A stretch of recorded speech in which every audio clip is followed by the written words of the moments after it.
Volám sa Ondrej Šťurka, mám 45 rokov, som ženatý, mám 4 deti, z toho 3 už dospelé. Mojím ústredným heslom, s ktorým kráčam v politike, je prosperitou za sociálne istoty a solidaritu. Len prosperujúci zamestnávateľ vie vo forme dobrej a pravidelne vyplácanej výplaty zabezpečiť pre svojich zamestnancov sociálnu istotu, ktorá vedie potom k dobrej, stabilnej a zdravej rodine.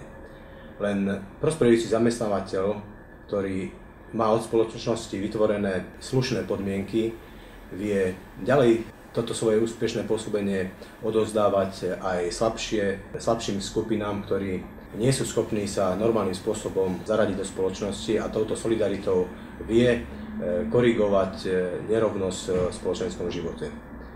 Prosperujúci zamestnávateľ však môže byť vtedy, keď má vytvorené slušné podmienky pre svoje pôsobenie, pre svoju existenciu.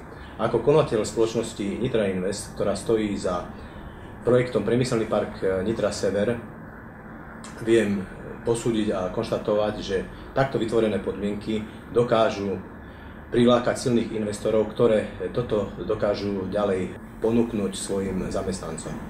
V Priemyselnom parku Sever je dodnes etablovaných 16 medzinárodne uznávaných spoločností, ktorí dávajú svoju prácu 6 000 ľuďom.